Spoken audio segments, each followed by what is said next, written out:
Welcome to हमारी सरकारी नौकरी। तो एक जो पोस्ट आई है मिनिस्ट्री ऑफ डिफेंस के तरफ से, और ministry of defence government of India की तरफ से आया है, और गोला बारूद डिपो में जो आया है एलडीसी में आया है। तो बहुत सारे वैकेंसी हैं, तो हर एक पोस्ट के बारे में आपको बताऊंगा। 174 के आसपास जो है टोटल नंबर ऑफ पोस्ट है, और यहां पे जो है ये 10th 12th ITI diploma any graduate student को जो है इस फॉर्म को वो लोग भर सकते हैं, और 18,000 से 29,000 के बीच में आपका सैलरी रहेगा। सैलरी जो डिपेंड करता है वो पोस्ट के हिसाब से डिपेंड करता है, ठीक है। तो ये जो पोस्ट है यहां पे देखिएगा, ये जो आई है पोस्ट मटेरियल असिस्टेंट डिवीजन, ठीक है। मटेरियल असिस्टेंट जो है उसके लिए पोस्ट आया है, जिसमें अनरिजर्व के लिए 2 है, ओबीसी के लिए 1 है, ईएसएम के लिए 1 है। टोटल नंबर ऑफ पोस्ट 3 है, और सैलरी की बात करूं तो 29,200। लोअर डिवीजन क्लर्क बात करूं एलडीसी का तो 2 है, और 1 एससी के लिए 1 ईएसएम के लिए। टोटल नंबर ऑफ पोस्ट जो है 3 है, 19,900 सैलरी है। फायरमैन का बात करूं तो 14 है, पीएच के लिए 1 है, टोटल 14 हो गए, और 19,900 जो है आपका पे स्केल है, ठीक है। अब ट्रेड्समैन मेट का बात करूं तो यहां पे अच्छा खासा 18,000 के आसपास सैलरी है। 94 जो है अनरिजर्व के लिए है, उसमें हैशटैग लगा हुआ है। इसका मतलब क्या हुआ कि including 5 Guna backlog vacancy of ESM. PH VH का मतलब 3 हो गया। फिजिकली हैंडीकैप्ड VH जो है ये कान से बहरा हो उनका होता है VH, और OH का मतलब होता है 1 हैंड, ठीक है, जिनका 2 है। तो उसमें 94 में जो है 2 और 3 5 और 5 के आसपास जो है ना टोटल नंबर ऑफ सीट जो है वो रिजर्व किया गया है। और 31 जो है ओबीसी के लिए है, एससी के लिए 25 है, पीएच के लिए 5 है। यहां पे जो पीएच के लिए जो 1 सीट है ना, उनमें यहां पे @ वाले को मेंशन किया गया है, जो कि ये 5 में से 3 जो है पीएच VH और PH OH के लिए 2, यानी कि ये 5 जो है ना आपका उसमें फिक्स नंबर किया गया है। ये चीज ध्यान दीजिएगा आप, ठीक है। इस पोस्ट का बात कर रहा हूं मैं, इसका नहीं। अब यहां पे ईएसएम जो है, ईएसएम में जो है 32 सीट है, उसमें भी हैशटैग लगा हुआ है।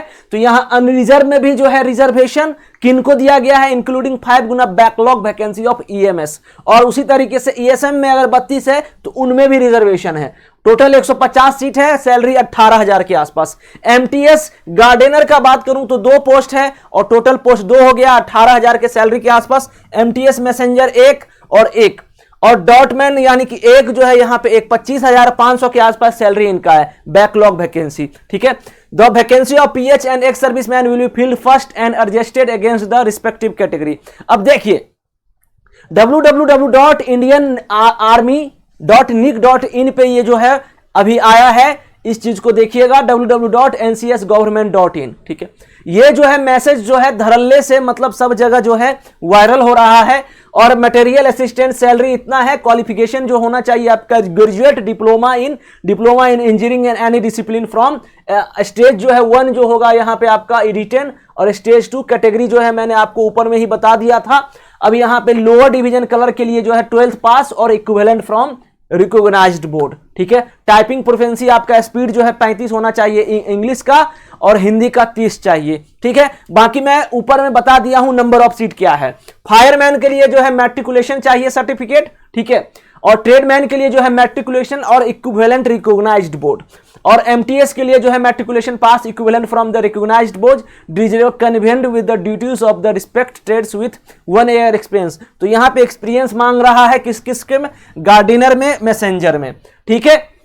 अब देखिए डॉटमैन के लिए जो है इसमें भी आपको एक्सपीरियंस मांग रहा होगा पक्का, और ये जो है मैट्रिकुलेशन बेस पे है, और बाकी चीज मैं आपको कैटेगरी से ये बता दिया हूं। अब देखिए एज की बात करें, यहां पे अगर एज की बात करें तो एज जो है अनरिजर्व कैटेगरी के लिए जो है 18 से 25 वर्ष for all post except for the post of material assistant. Material assistant except है, बाकी का एज जो है 18 से 25 वर्ष होना चाहिए। और अनरिजर्व को रिलैक्सेशन नहीं है। ओबीसी को 3 साल का रिलैक्सेशन है, SC ST को 5 साल का, और EMS टोटल सर्विस रेंडर्ड इन आर्म्ड फोर्स प्लस 3 ईयर, ठीक है। अब यहां पे पीएच सबका जो है 18 से 25 है, चाहे SC हो चाहे PH OBC हो सबको। और यहां पे एक चीज लिखा है, age limit of the post of material assistant 1827। जो एक्सेप्शन था कि यहां 18 से 25 छोड़ के किसको, मटेरियल असिस्टेंट का, उनका 18 से 27 वर्ष तक वो भर सकते हैं। Physically handicap person should be in position of disability certificate issued by CMO civil surgeon of government hospital certifying the disability. तो आपको जो फिजिकली हैंडीकैप्ड होते हैं ना, उनको आपको सर्टिफिकेट दिखाना पड़ेगा, इस बात का आप लोग ख्याल रखिएगा। तो ये जो है पोस्ट लगभग जो है मैंने आपको बताया, और इसका एग्जाम पैटर्न जो होता है वो general intelligence and reasoning 25 number question, और मैक्सिमम मार्क्स जो होता है वो 25 का होता है। ड्यूरेशन देखिए, न्यूमेरिकल एप्टीट्यूड 25, जनरल इंग्लिश 50 और जनरल अवेयरनेस, जितना क्वेश्चन उतना ही नंबर का ये है, ठीक है, और 2 घंटा का है। रिमार्क क्या है, the standard of question will be matriculation intermediate graduation as applicable. तो यहां पे इस तरीके से एग्जाम होगा। तो ये जो पोस्ट है, ये फॉर्म भरने का तरीका है। चलिए अब मैं आपको एक दो चीज बताता हूं कि ये जो मैसेज है ना, मैं एक्चुअली आप लोगों को ये बताना चाह रहा था कि ये जो फॉर्म है, ये धड़ल्ले से जो अभी चल रही है मार्केट में, ये फॉर्म एक्चुअली फेक है, ठीक है। ये फॉर्म जो है क्या है, मैं फिर से बता देता हूं, अच्छे से सुनिएगा।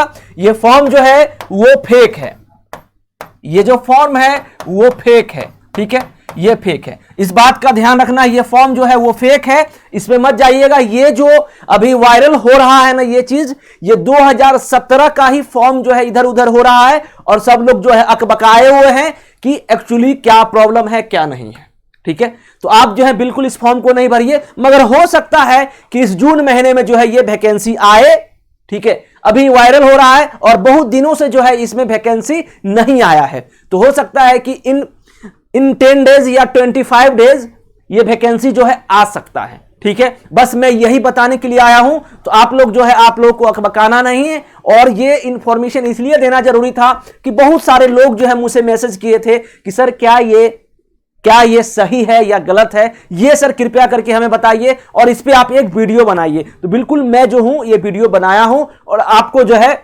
इंफॉर्मेशन हो जाए। ये जो है हमारी सरकारी नौकरी चैनल का जो ये रहता है कि आपको जो है सत्य जो है आपको हमेशा मिलता रहे, और सत्य जो चीज है यही है कि ये जो फेक न्यूज है इस पे आप लोग को नहीं जाना है और अपना टाइम को बचाना है। Thank you so much.